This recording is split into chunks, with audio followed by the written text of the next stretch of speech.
Real estate crash 2022. Have we peaked on the housing prices? Is there a housing bubble? How is the market going to be in 2023?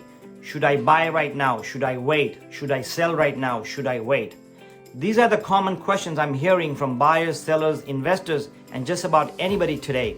There's a lot of confusion and there's a lot of concerns about the housing market, and the market is changing. What I call the real estate TITANIC ship is turning. Furthermore, the stock market has gone down for 7 weeks in a row. It's end of May 2022 and the Dow Jones and S&P and everything's down. Inflation is at 8% and the interest rate that used to be 2.5, 6, 7, 8 months ago is now at 5%. And this adds to the fuel of the concern and confusion about the real estate housing market and the commercial market.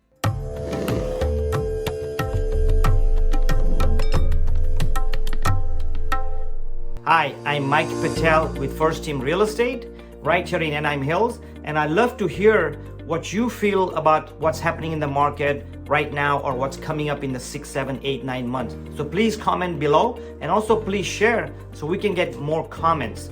And also I would appreciate if you could subscribe to my channel as I come up with these videos on a weekly basis, sometimes 2 videos a week. So there's talk in the town from the real estate experts that we are not headed for a real estate crash. We are not headed for the real estate bubble. Of course, if you look at some medias, if you listen to some medias and other people on YouTube or Twitter, a lot of people have negative view of the real estate market and they think it's crashing. But let's look at the numbers and then we can decide where it's headed. So yes, what I call the real estate TITANIC ship is turning. It's not sinking, but it is turning. Yes, it is true that sales have gone down and part of it is because there's a shortage of supply. Yes, in the last few months, inventory has gone up, so there's more inventory than before. And yes, interest rates have gone up and that has put a lot of buyers out of reach to buy homes. So those are legit concerns and those are legit facts, but that does not mean there's a recession coming. Despite the inflation, despite the higher interest rate, despite a slowdown in home sales, which is very slight slowdown, maybe 1 or 2% throughout California, at least in Orange County, it's 1 or 2%. One thing has not changed, the prices are still going up. Yes, they have slowed down in the rate at which they go up, but even with the higher interest rate, higher inflation and low Dow Jones numbers, prices are still gonna go up. That tells you something about the buyer demand. Buyers still want homes. The other reason there's so much confusion and uncertainty is because a lot of the consumers, rightly so, are comparing or visualizing or reminiscing on what happened in the 2007-2008 housing bubble and housing crash. That was a big one. This scenario is totally different. That's why they're saying there's no housing bubble and there's no housing crash. In 2008, it was very easy to get a loan and it was very easy to get a house as far as qualification. This time it's very different. In the last 3, 4, 5 years and even today, it's very hard to get a loan. So the people who are buying these homes are very well qualified compared to 2005, 6, 7, where anybody could get a home if you had a driver's license. That's not the case right now. Also, in the 2008 housing crash, there was an oversupply of homes for sale on the market. There were so many homes, every other street, from what I remember, there were signs all over the place.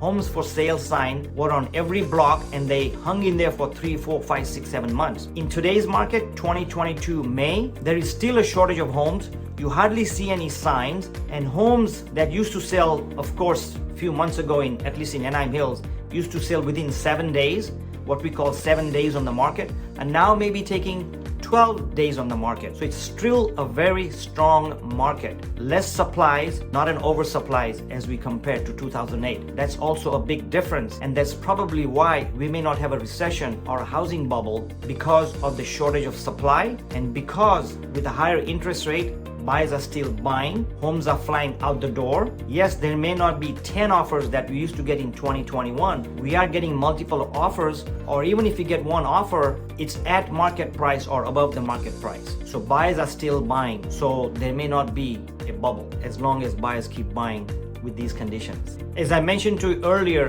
please put your comment down on this beneath this video. I would like to find out, and other viewers like yourself may want to find out what you feel or what's your opinion on where the market is headed or what's going to happen, compared to what I think. Of course, I have my reasons and my research that I've done that points to this, but you may have a different view, and we'd love to see your comments. So please do so. The other difference is in the 2008 recession, there were about 1.8 million foreclosures. Let's compare that to 2021. In 2021, there was only 39,000 foreclosures. So if you look at the numbers, 1.8 million foreclosures to 39,000 foreclosures, and this is nationwide.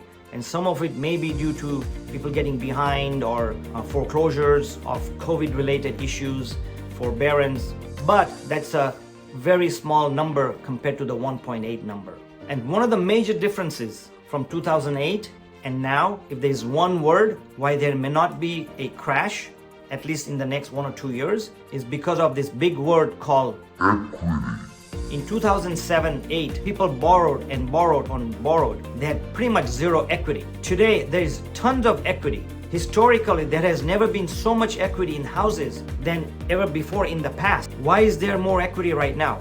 2 or 3 reasons. In the last 4 or 5 years, not just in Anaheim Hills and Orange County and in California, but nationwide, if I had to guess, prices have gone up an average of 40%. That's 40% equity sitting in your home. Not only that, because the lenders were very tight and because a lot of the lenders wanted more equity, they put more down payments in the last 4 or 5 years compared to the down payments in 2005, 6, 7, where you could get a loan pretty much at 0%. So if there is one reason, my personal opinion, there may not be a housing crash or housing bubble yet, is because there's plenty of equity out there. Please share this video, and if you have any concern and would like to talk about it, I'd be glad to talk about it, about what you feel about the foreclosure market and if we can do anything about it in your situation.